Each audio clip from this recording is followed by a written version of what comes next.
the Holy Spirit. Amen.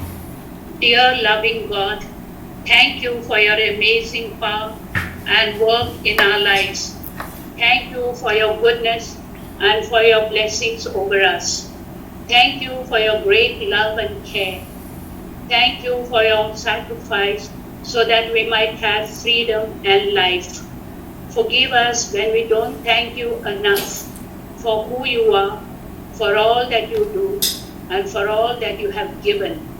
Renew our spirit, fill us with your peace and joy. We give you praise and thanks, for you alone are worthy. Amen. Amen. Thank you, Sister Mariola, for leading us into that wonderful prayer. And my brothers and sisters, a warm welcome to each one of you. Today, we are going to reflect on the day's gospel, as I mentioned earlier. The day's gospel is from Mark chapter 12, verses 28 to 34.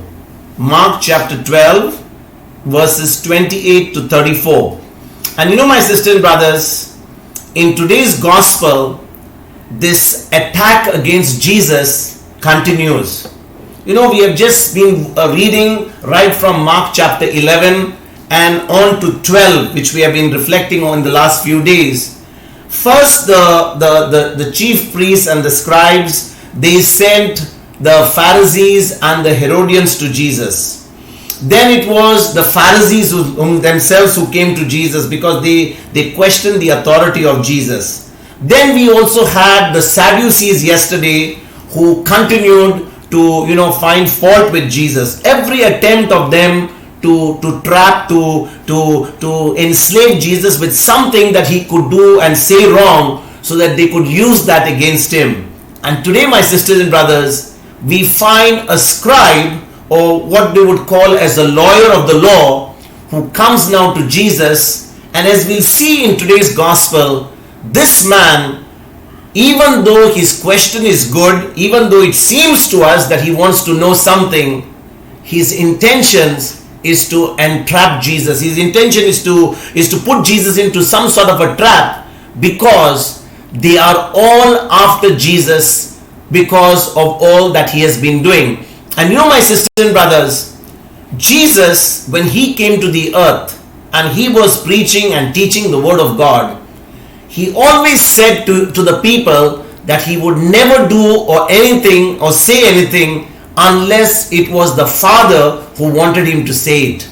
And you know, my brothers and sisters, this goes very much against to what today we experience in the body of Christ. Each one comes with their own philosophy, with their own understanding, and they begin to share the word of God. And as a result, the entire body of Christ has been totally confused, because each one is saying something different, and as a result, nobody really has known the truth. But when we begin to understand how Jesus taught, Jesus never did or never said anything unless it was his Father who actually told him to say those things, unless the Holy Spirit inspired Jesus to say those things. And you know, my sisters and brothers, we all know the Holy Trinity, the Father, the Son, and the Holy Spirit, all three persons in one God, they are in complete union, they are in complete harmony with one another, and therefore Jesus will never say anything which is contrary to the Holy Spirit.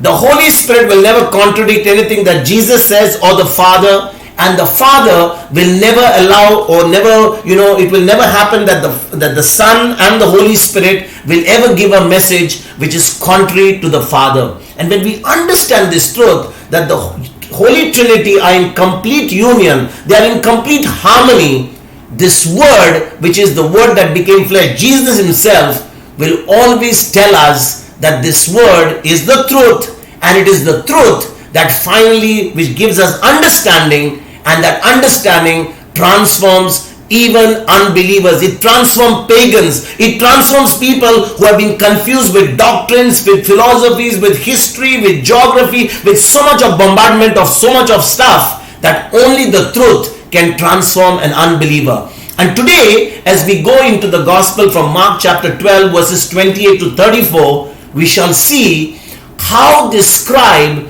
comes to Jesus asking him a very good question as it appears, but later on we shall see through the other synoptic gospels that that particular question was not a sincere question. It was a question that was put to Jesus with an attempt to trap Jesus, but Jesus, the Son of God, Jesus with the fullness of the Holy Spirit, the fullness of God, was able not only to answer that question, but he was able to win back the scribe. He was able to win back even his detractors into submitting to his teaching and to his word. So with this background, let us go to Mark chapter 12, verse number 28. One of the scribes came near and heard them disputing with one another. And seeing that he answered them well, he asked him, "Which commandment is the first of all?" Now, you know, my sisters and brothers, this man or this scribe, they used to call them the religious lawyers. You know, today I don't know in the church whether there are religious lawyers who debate on the law, because I have no idea about that. But during the time of Jesus, there were these scribes who were the religious lawyers. They used to interpret the scriptures. And a person like that, who's a scribe, this man was not asking which commandment was the first in order of all the commandments to Jesus. He was not asking that. He never came to Jesus because, you know, there were so many commandments. There were 10 commandments given by Moses, and he never came to Jesus to ask Jesus which is the first in order of all the commandments. He was simply asking Jesus which was the principal or the chief commandment. You know, there were 10 commandments, and his intention was, if there are 10 commandments, let us put a question to Jesus. Let us try to enslave him. Let us try to trap him, and let us see, he meant it from that point of view,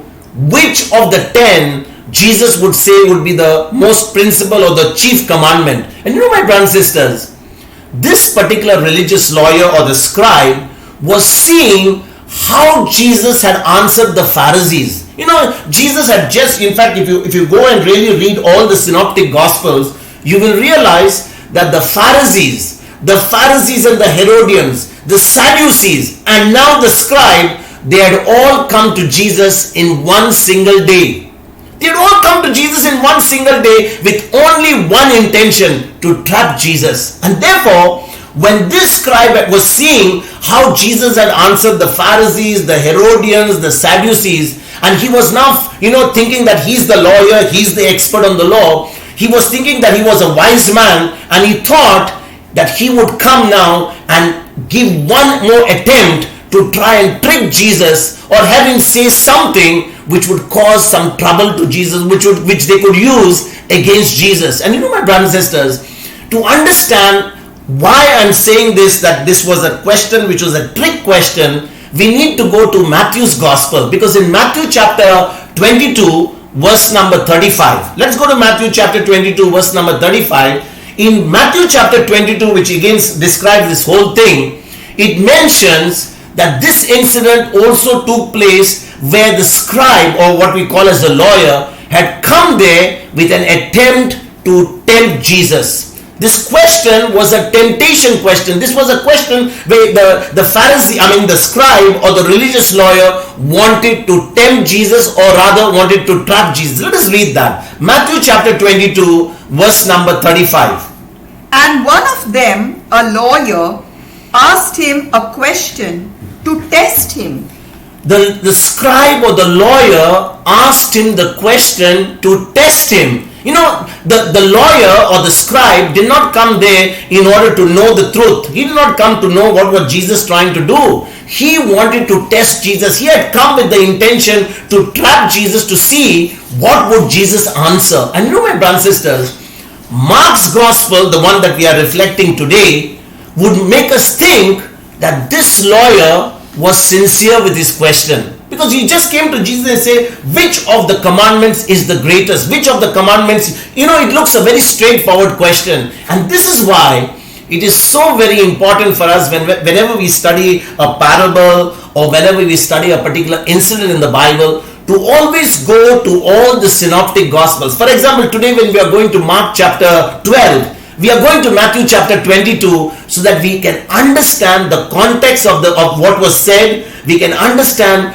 what was really being spoken, what was the intention of or the motive of that question, so that we get a good picture that this particular scribe was not sincere. You know, my brothers, when you compare both the gospels, that is Matthew and Mark's gospel, we can see that the original, the lawyer's original intent was to trap Jesus.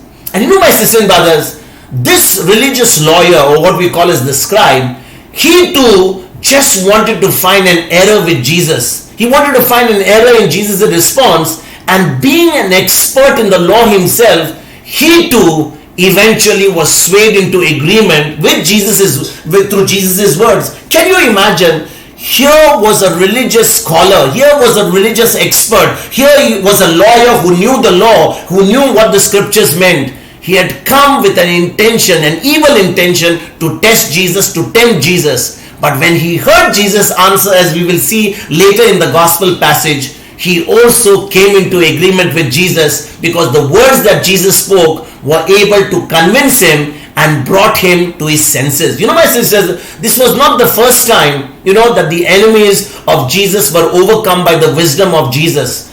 Jesus is the fullness of God. He is the Godhead. The Father, the Son, and the Holy Spirit operate in the same dimension, although their functions are different. But Jesus is God Almighty. He is the creator of heaven and earth. I want to take you to show you how the enemies of Jesus were swayed, how the enemies of Jesus were totally transformed by the words that he spoke. I want to take you to John's Gospel, John chapter 7, verses 31 to 32, and then we'll go further and see what happens. Let us go and read John chapter 7, verses 31 and 32. Yet many in the crowd believed in him and were saying, "When the Messiah comes, will he do more signs than this man has done?" The Pharisees heard the crowd muttering such things about him. And the chief priests and Pharisees sent temple police to arrest him. Now we read here in John chapter 7, verses 31 to 32, that when Jesus was preaching, Jesus was doing all those signs and wonders, many people in the crowd began to whisper, began to murmur, began to complain, "Who is this Jesus? What is he talking about?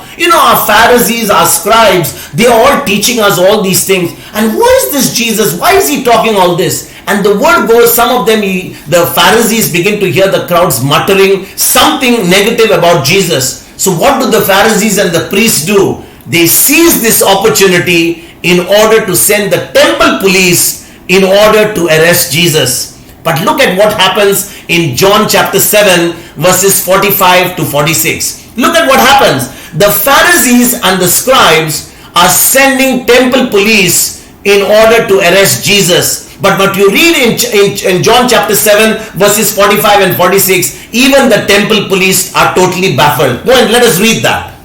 Then the temple police went back to the chief priests and Pharisees, who asked them, "Why did you not arrest him?" The police answered, "Never has anyone spoken like this." Never has anyone spoken like this. The temple police were the custodians, or were under the jurisdiction of the Pharisees, of the chief priests of this time, because they were temple police. They were not social police, they were not criminal police, they were temple police. So they used to give the orders in order for somebody who broke the law to be arrested.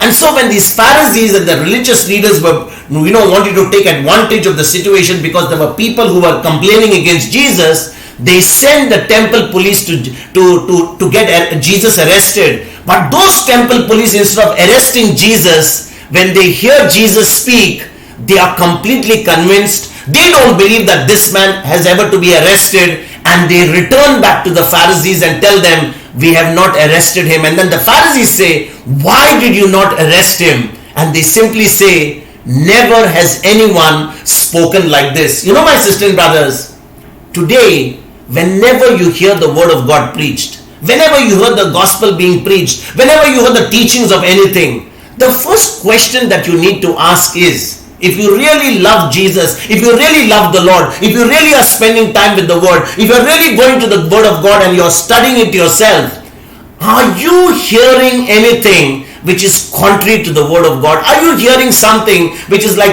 history, theology, philosophy, some sort of stuff are you hearing? Or are you hearing the truth which you can actually put into practice, which you can really understand and begin to put into practice and experience a victorious life? My brothers and sisters, just like when Jesus came to the earth, there were people in the congregation where there were crowds who came only for the miracles. There were people like the Pharisees who came to find fault, and there were also disciples who came to hear the word of God. Today also, when the word of God is preached, there are three types of people in every congregation. Remember, every congregation where the word of God is preached always has three types of people. You'll never find anything outside the three types of people. The first type of people is who want to believe. They are the disciples. They simply hear the word of God. They want to put it into practice. They write it down. They want to study it. They want to get deeper into the subject. They want to follow the master. They want to follow Jesus, and their lives begin to change.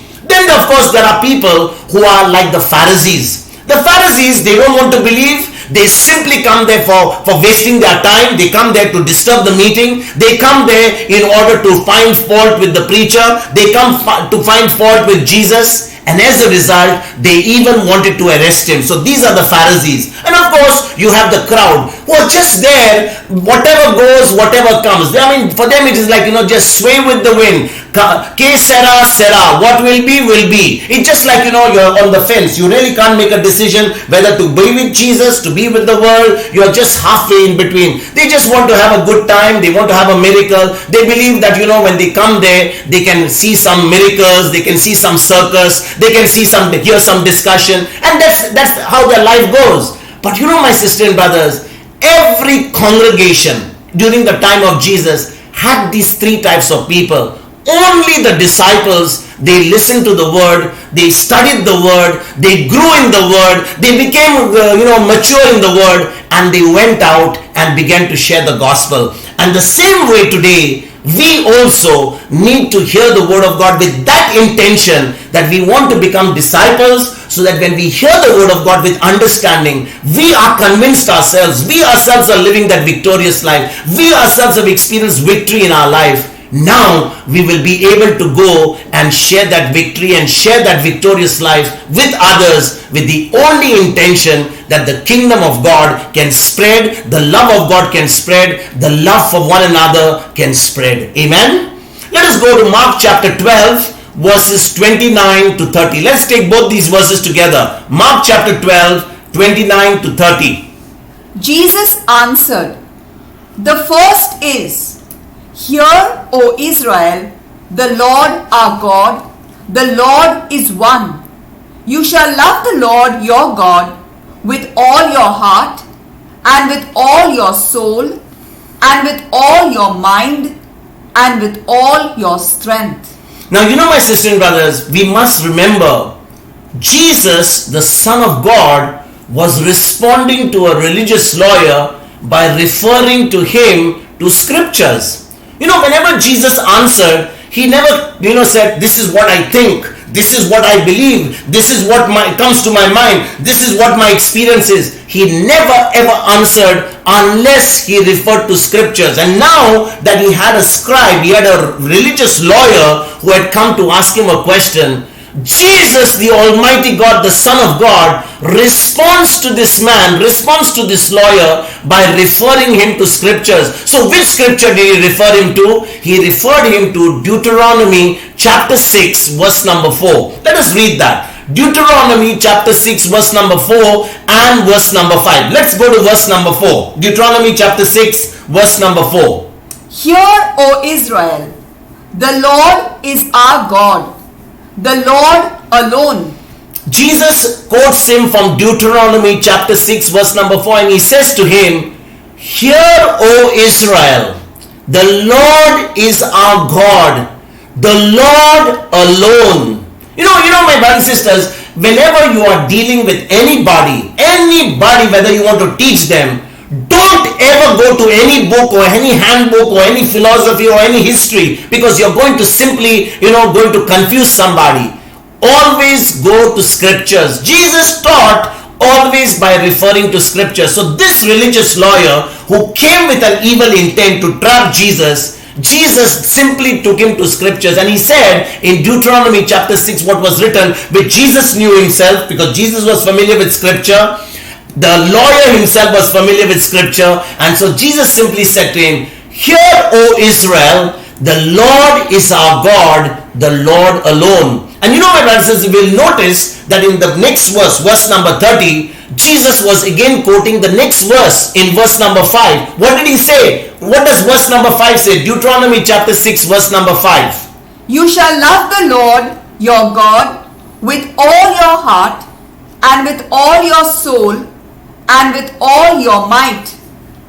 Now, sisters and brothers, when you look at what Deuteronomy chapter 6 verse number 5 says and what Jesus answered in verse number 30, you will see that Jesus added the word mind. He added the word mind to the list and changed the word might to strength. He changed the word from might to strength. Please understand, Jesus was not, changing the meaning of the word, or he was not, changing the scriptures. He was simply giving it a better meaning, a better understanding, so that now this particular religious leader, along with all those people who had gathered there, could get a better understanding of what he was all talking about. He said, "You shall love the Lord your God with all your heart, with all your soul, and with all your might." And he, in fact, changed that to strength. That's what he answered in Deuteronomy chapter 30. Please understand, when you talk about might, might basically is always something that is related to someone who's very, very strong, someone who's like a wrestler or a boxer or somebody who's very physically strong. But my sister and brothers, when you and I are called to love the Lord, we are not called to love the Lord like boxers and wrestlers or some bodybuilders. We are called to love the Lord with all our strength, which means even though you are petite, even though you may be young, you may be old, you may not be going to any gym, or you not be physically strong, the strength or the strength with which you are called to love the Lord is by giving your everything to the Lord. Everything, your mind, your complete thinking to the Lord, your complete strength by which you can love the Lord. Nothing else in between. No one comes in between, because God does not accept anyone to come in between him or anyone who really loves him. He has to be the sovereign God. He has to be the only God. There can be no other God when we love God. Please understand, my brothers and sisters, when Jesus is talking about in scriptures, Deuteronomy chapter 6 verses 4 and 5 and 6, 4 and 5, he was simply saying, whenever you love the Lord, let there be no other God. And my sisters, when we talk about no other God, today we may not really think that we'll put some idol there or we'll put some statue there. Many people think that by putting a statue, that could be an idol. But sisters and brothers, anything can be an idol which can take us away from God. Maybe it's, our spouse, maybe our parents, maybe our children, maybe our job, maybe my mobile phone, maybe my television programs. Anything that takes me away from God, anything that makes me decide that particular thing other than God is definitely going to be my idol. It's going to take me away from my relationship. Now, on the other hand, some of you will say to me, "Brother, does it mean that if we cannot come to a Bible class, we cannot come to a particular go to a retreat when we got pressing things, does it mean that we should not go there and come to a Bible class?" I'm not saying that either. My brothers and sisters, whenever we have to decide between the Lord and anything else, we ourselves are the one who can decide that, not the Lord. The Lord is simply looking at our heart. He's simply looking at our motive. He's looking at our choices that we make. The moment we put him first, remember, my brothers and sisters, he has promised us a beautiful reward. He said, "Seek first the kingdom of God and its righteousness, and all these things shall simply be added unto you. Matthew chapter 6 verse 33. Remember, our God is a generous God. Our God can never be undone by generosity. When you put the kingdom of God first, when you put him first, when you make him the Lord of your life, when you really consider him as your highest priority, when you make his word the highest authority in your life, God says, now that you have made me the highest authority, there is nothing that you can ever ask that I will never give it to you. So he says, seek first the kingdom of God. Seek my word, seek my kingdom, seek my principles, and I promise you there is nothing that will ever be not withheld from you. Seek first the kingdom of God, and all these things shall be added unto you. You know, my brothers and sisters, many a times, because we are chasing the blessings, we want our job, we want our promotion, we want the welfare of our family, we want our children to prosper, we are focused on their studies, we are focused on so many things of this world which are going to finish probably in 70, 80, 100 years. There is an eternity out there to be won if we really can give Jesus the highest authority. But what happens? Because we are so much sucked into this world, we are so much involved with the world, we have made so many things our idols in this world other than Jesus. Those things occupy more of our time, and now we are not able to have an intimacy with Jesus. We are not able to have a relationship with Jesus. We simply make our prayer, we make our worship an activity. We get up probably in the morning, we may wake up early in the morning, we may have a few hours of prayer, but the rest of our day is as though God does not exist. He's never in our picture, he's never in our thoughts, he's never in our mind, because we have only made worship and we have only made our prayer an activity. And therefore, brothers and sisters, when we understand that God should be part of our every moment of our life, we should love him with all our strength, with all our mind should be completely focused on him. Our strength, that means everything that we do it as though we are doing it to Jesus. Now, when we begin to operate with that mindset, we begin to operate with that understanding, this God who loves us so much, this God whom we have put first in our life, will simply give us everything. We will experience the abundant life that he has promised us. Amen. Mark chapter 12 verse number 31. The second is this: you shall love your neighbor as yourself. There is no other commandment greater than these. The second one is this, he says, you shall love your neighbor as yourself. There is no other commandment greater than these. You know, sisters and brothers, here again, Jesus quoted from scriptures. He's talking to a religious lawyer. He's talking to a scribe who already knows the law. He knows the word of God. So what does Jesus do? He refers him to the scriptures. Leviticus chapter 19 verse number 18. Let us go there. Leviticus chapter 19 verse number 18 talks exactly what Jesus referred to him in Mark chapter 12 verse number 31. Let us read that. You shall not take vengeance or bear a grudge against any of your people, but you shall love your neighbor as yourself. I am the Lord. You shall not take vengeance or bear a grudge against any of your people. You know, my sister and brother, listen to this very carefully. Even the Old Testament scripture before Jesus came to the earth, the law that was given through Moses, it talks about not taking vengeance or not bearing a grudge against any of your people. Who are these people? You are called never to bear a grudge against anybody.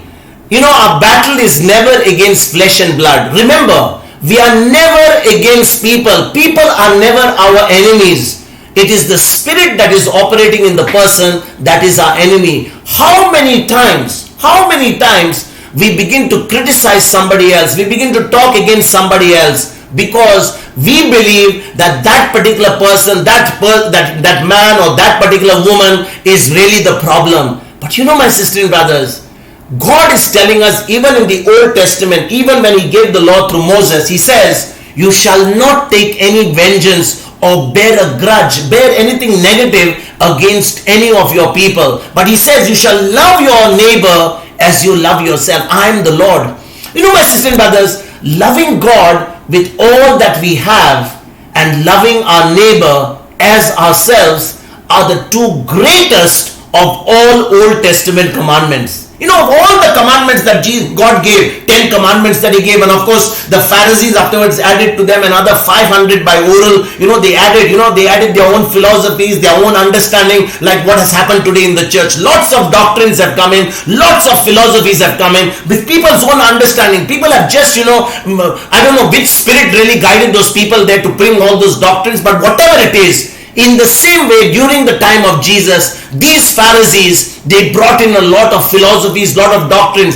They were given 10 commandments. But when you go and read the Old Testament scriptures, you will find that these religious leaders had broken them down to something like about 500 to 550 sub-commandments. And these sub-commandments had driven the people to absolute desperation. These religious leaders had the police after people as though they were hounding them because they did not follow the rules and regulations. They broke them, but they saw that anyone who broke the rules that they made, they would be punished, they would be arrested. And my sisters and brothers, there is an even greater commandment today in the New Testament. The Old Testament talked about loving God and loving our neighbor, which is the two greatest commandments in the Old Testament. But when Jesus came, he gave us one of the most beautiful commandments, and that commandment is mentioned in John chapter 13 verse number 34. John chapter 13 verse number 34. When in John chapter 13 verse number 34, this was the commandment that Jesus gave to his disciples at the Last Supper. We already referred to this a few weeks ago when we were going to John chapter 13, John chapter 14, 15, 16, 17. We went through all those chapters of John. This is where Jesus was actually praying his last prayers before he went to the cross. And in John chapter 13, we read about the Last Supper. And at the Last Supper, after Jesus had washed the feet of his disciples, he gave them this particular beautiful words, and he said, this is a new commandment. Let us read that. John chapter 13 verse number 34. I give you a new commandment, that you love one another, just as I have loved you, you also should love one another. So my sisters and brothers, this particular scribe, this particular religious lawyer, he knew the commandments which were given in the Old Testament, and Jesus settled the score with him, and he told him, loving God and loving your neighbor are two commandments which are finally on top of the ladder, and rest of those, once you follow these two commandments, everything will fall in place. But when Jesus came, or just before Jesus could go to the cross, he introduced another beautiful commandment. What did he say? Love one another just as I have loved you. My brothers and sisters, what a commandment Jesus has given us in the New Testament. If a New Testament or a new commandment of a new covenant saint or a new covenant believer understand this, this is a covenant, or this is a commandment which is possible for every New Testament believer. Jesus would not have given this commandment to love as he loved if it was not possible. For Jesus to say to one another, or to say to his disciples, you should love one another as I have loved you, if this was not achievable, it was not possible, then Jesus would be lying. He would be telling lies. He would be saying, I just want to put a trap for you all. I want you all to love just like I loved. And you know how Jesus loved? He went to the cross of Calvary. He became the sacrifice for the whole world. So if Jesus could give his love for the whole world, and he has shown us how we should love, then my brothers and sisters, in the new covenant, it is possible for every believer to love like Jesus. To give a command which is not achievable, it would mean God is lying. And now with the indwelling presence of the Holy Spirit in us, it is fully possible for us to love just like Jesus loved. Amen? On our own, without the Holy Spirit, we will never be able to love like Jesus. If we are not born again, we have never received the Holy Spirit, we will always operate in human love. Just like when Jesus asked Peter before the Pentecost, he asked him, Peter, do you love me? He said, yes, Lord, I love you. I love you with filial love. I love you with brotherly love. But the same Peter, when he received the Holy Spirit on the day of Pentecost, this same Peter could love with agape love. He could love with God kind of love. He was ready to give his life for Jesus, because when God kind of love comes inside of us, we can only offer God kind of love. And my brothers and sisters, Saint Paul is writing in the book of Romans chapter 13 verses 8 to 10, I believe. Romans chapter 13 verses 8 to 10. He talks about, that to love others as Christ has loved us is to fulfill the whole law. When we love others just as Christ has told us to love others with a Christ kind of love, it is fulfilling the whole law. Let us read that. Romans chapter 13 verses 8 to 10. Owe no one anything except to love one another. For the one who loves another has fulfilled the law. The commandments: you shall not commit adultery, you shall not murder, you shall not steal, you shall not covet, and any other commandment are summed up in this word: love your neighbor as yourself. Love does no wrong to a neighbor. Therefore, love is the fulfilling of the law. Love does no wrong to a neighbor. Love does no wrong to a neighbor, and therefore love is the fulfilling of the law. My brothers, that Jesus came to abolish the law. But one thing, when we operate in love to our neighbor. And we saw when he gave us the parable of the Good Samaritan, the priest came, he passed by. The Levite came, he passed by. But only the Samaritan came, and he saw this man who was knocked down by bandits. He was robbed and he was all bruised. He went and took care of him. And then Jesus explained, anyone who's in need, anyone who comes to you in need is your neighbor. And therefore, when you operate in love, somebody has come to you, somebody has knocked on your door, somebody has made a call to you at the middle of the night, somebody is seeking you because you are that solution to that problem. And when you respond to that person, now you are operating in God kind of love. You're not saying to them, how come you called me at this hour? Don't you know this is my afternoon siesta time? Don't you understand this is 3 o'clock in the morning? Why can't you call me in the morning? My sister and brothers, when a person gets a call from somebody knocks at your door, somebody comes not at the right hour but at the odd hours, and you entertain such a person, because of course don't make it a habit that the same person irritates you and becomes a leech to you. But if a person comes to you at the 11th hour, at an odd hour, because God put into their heart for you to be the solution, please do not be upset, but please give them the love. Please share with them the love. Be a solution to them, because it is God who has sent that person to test you to see whether you can really operate in God kind of love. And my brothers and sisters, Jesus had previously mentioned in Matthew chapter 22 verses 36 to 40 that all the law and the prophets were dependent on loving God first and then loving our neighbor as ourselves. It's mentioned in Matthew chapter 22 verses 36 to 40. Let us read that. I want to show you something there. In Matthew chapter 22 verses 36 to 40, Jesus was talking about fulfilling the law and the prophets by only loving God and loving our neighbors. Let us read it.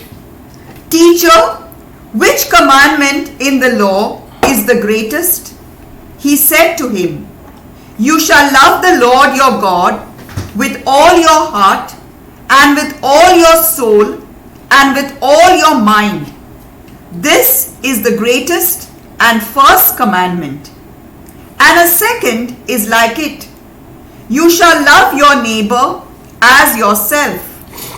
On these two commandments hang all the law and the prophets. So all this depends on the law and the prophet, because love is the love rod. Once the love rod breaks, everything is going to fall. My brothers and sisters, these truths were already in the law, which we just saw in Leviticus, in Deuteronomy. But the people had missed them. They just read them probably like every time, when you go for Sunday for service, you go to the Eucharist, you hear the first reading, you hear the second reading, you hear the psalm, you hear the gospel. Year after year, month after month, it has become a habit for us to go and listen to the word. But the word has not changed us, because we are only listening. I don't know whether we are really taking it in. We are going back and studying the word. We are reflecting on it with the intention of doing it. So in the same way, during the time of Jesus, people had read about this. The scribes, the Pharisees, the congregation, they used to go to the synagogue on the Sabbath day and they used to hear the word of Moses being preached to them. But they had missed it. They completely missed it. So this commandment that was not a new one in a sense, that had never been given to them before. It was Jesus highlighting and giving it a new meaning through the example of himself. Jesus was giving the own example of himself. Jesus, not only, my brothers and sisters, loved his neighbor as himself, but he loved his neighbor more than himself. That's what Jesus did. He loved his neighbor more than himself because he gave himself completely, even though we were sinners, even though we were disqualified. So in a sense, when you put others before yourself, when you begin to sacrifice your life, your time, your talent, your energy, your money in order to do God's kingdom, that's the time God is going to take care of every field in your life. But you know, my sisters and brothers, today when we live in this world, we will say, no, I'm too busy with my job, I'm too busy with my work, I've got so many projects to do, I've got my family, I've got so many things. Very true. That is why we are people who live in this world today. But the Lord says, if you can put me first, if you can reprogram or reprioritize your day and get me in first there, I will ensure that you will see the glory in this life. You will begin to experience the abundant life. And you know, my brothers and sisters, when we go out and be a blessing in the lives of others, we go out and share the good news to others, we go and become a solution to somebody, you know what is happening?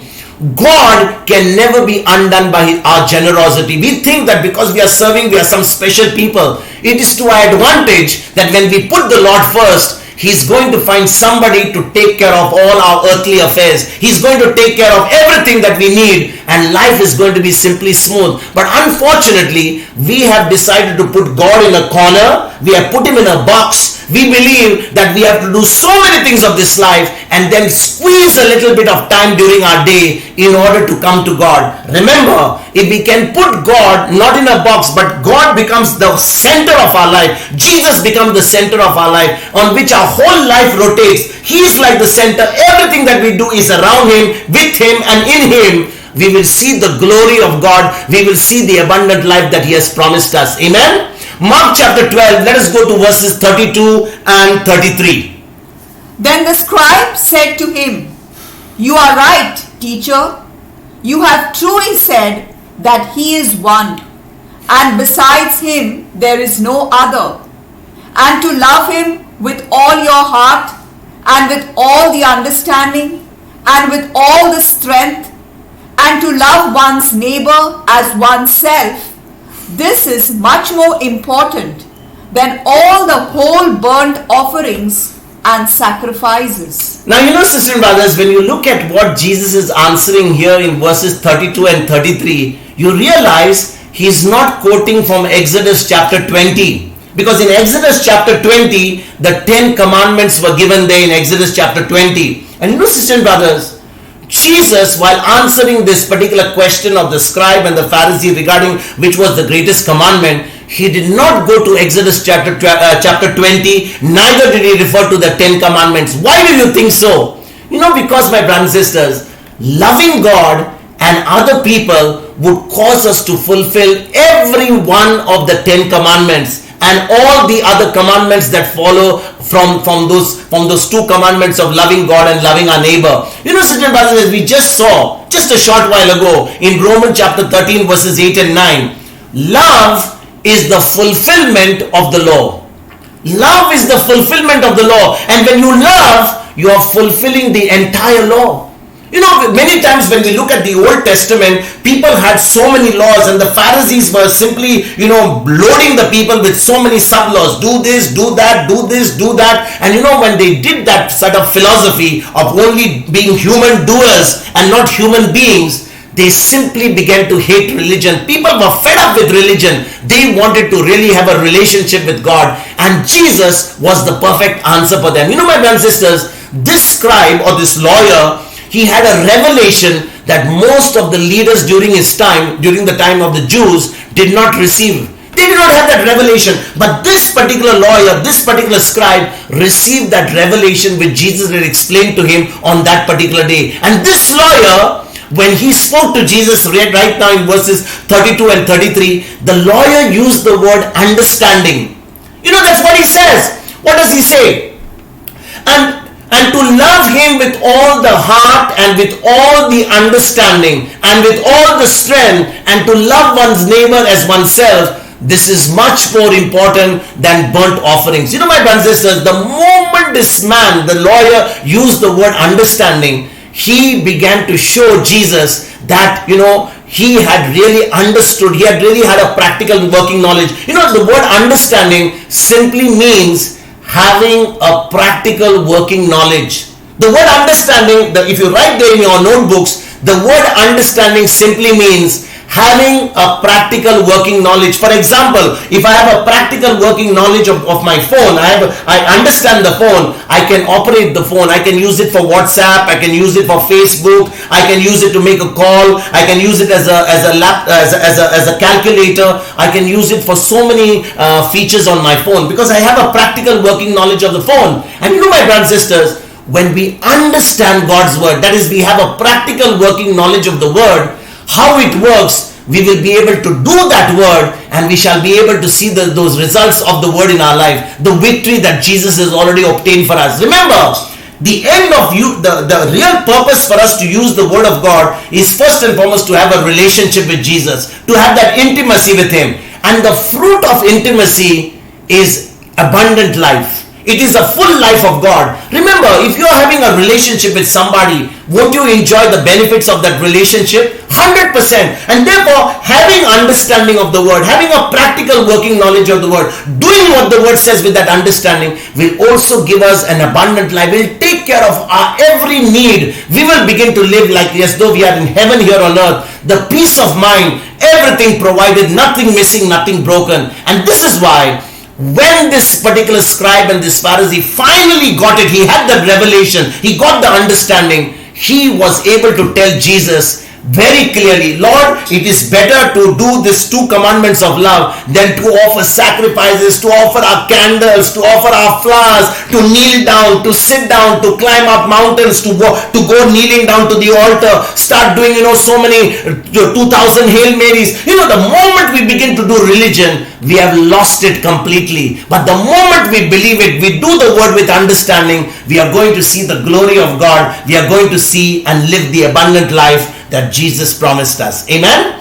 Let us go to our final verse for today, Mark chapter 12, verse number 34. When Jesus saw that he answered wisely, he said to him, "You are not far from the kingdom of God." After that, no one dared to ask him any questions. Now listen to this, my brothers and sisters. Different versions of the Bible have given us how this particular man answered. I want to show you the amplified version. The amplified version of the Bible tells us that this man answered Jesus intelligently. Intelligently, that's what it says in the amplified version. If you go to the Message Bible, it tells us that he answered insightfully. He had insight with him. And when you go to the King James version, it tells us that he answered discreetly. So every version of the Bible gives us how this lawyer, how this particular man answered the question of Jesus. And my brothers and sisters, Jesus saw that this lawyer answered him with understanding, and that he had the understanding necessary for salvation. He had the understanding, and he also he received the understanding how to receive salvation. He was so close, but he was not there yet. Why did Jesus say you are so close to the kingdom of God? Jesus could have said to him at that time, you are already in the kingdom of God. He couldn't be in the kingdom of God because he had still not been born again. Jesus had still not gone to the cross. The Holy Spirit had not come and dwelt inside of him. My brothers and sisters, you and I, unlike this lawyer, have the privilege to be inside the kingdom. Why? Because the day we accepted Christ, the day we were born again, 2 Corinthians chapter 5 verse 17 says, if anyone is in Christ, he's a new creation. The old is gone and the new has come. So, in the New Testament or in the New Covenant, you and I have the privilege to be a new creation. We have an opportunity to be inside the kingdom, not near the kingdom. But when we'll be inside the kingdom? You know, my brothers and sisters, we will only be inside the kingdom when we make Jesus our Lord, God and Savior. We accept Him as our Lord. He comes and dwells inside of us, and with His dwelling inside of us, we also receive the promised Holy Spirit. And therefore, this particular man had to do much more than just know the truth. He had to act on the truth. And how could he act on the truth? He only could act on the truth when he received that understanding from the Holy Spirit. You know, the scriptures don't tell us, my brothers and sisters, that this lawyer went on to act on the knowledge and actually entered the kingdom of God. But he was so close to getting into the kingdom. You know, please understand, there are so many people today, they come to Bible class, they go to church regularly. But you know what? They may be very close to the kingdom of God. They may be people who are getting the understanding of the word. They are beginning to understand the word. And only when they begin to act on that word, they begin to believe the word, now they can receive that new life. They can be born again. And once they are born again, Ephesians chapter 1 verse number 13 tells us that when they believe the good news, they accept Jesus their Lord, God and Savior, they accept the gospel of their salvation, they also receive the promised Holy Spirit. You know, my brothers and sisters, without the Holy Spirit, we can never ever live the authentic Christian life. We can never have relationship with God, because it is the Holy Spirit who will always bring us into a relationship with Christ. Remember, the day we heard the word of truth, the day we heard the gospel of our salvation, we were stamped with the promised Holy Spirit. And therefore, now that we have the Holy Spirit with us, now that we have the love of God poured into our heart by the Holy Spirit, now we will be able to act on that word. The Holy Spirit will begin to remind us to do what the word says. And now we will grow in our intimacy with Christ. We'll grow into our relationship with God. And know, my brothers and sisters, the word says, after this particular verse, in verse number 34, after that, no one dared to ask him any questions. You know, the Pharisees came asking him questions. The Herodians came asking questions. The Sadducees came asking questions. The scribes came asking questions. But after Jesus had answered the scribe, the word of God tells us, no one dared to ask him any question. You know, Jesus was too good for them. He answered them all with extreme wisdom, with the intelligence that comes only from God. And you know, my brothers, that is God's wisdom, which no one will able to ever challenge, no one will able to ever refute. You know, if you go to Matthew chapter 10, let's go to our final verses for today. Matthew chapter 10 verses 19 to 20. You know, Jesus himself had said earlier during the time of his ministry, this was what he was saying. He says, when somebody, hands you over, if you're going to be persecuted, or for that matter, you have to bear witness to Christ, or you have to do some teaching of the word, or you have to do any preaching of the word, remember, you don't need to worry what you're going to say. If you really accepted Christ, you really have the Spirit of God in you, you will be given the words when you have to speak. Let us read that. Matthew chapter 10 verses 19 to 20 as we end our reflection for today. When they hand you over, do not worry about how you are to speak or what you are to say. For what you are to say will be given to you at that time. For it is not you who speak, but the Spirit of your Father speaking through you. For it is not you who speak, but the Spirit of your Father speaking through you.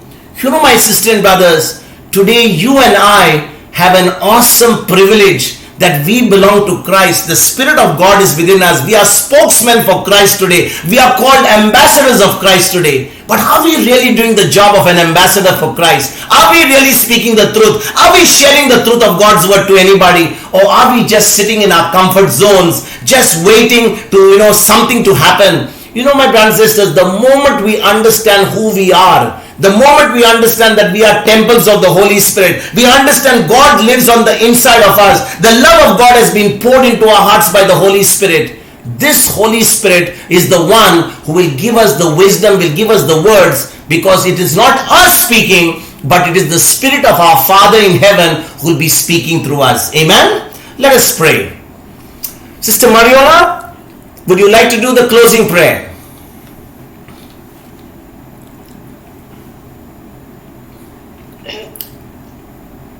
Father, we thank you for loving us and setting us free. We choose to serve you with our whole heart all the days of our life. Help us to love others the way you love us. Give us the opportunities to be a blessing everywhere we go. In Jesus' name, Amen. Amen. Amen.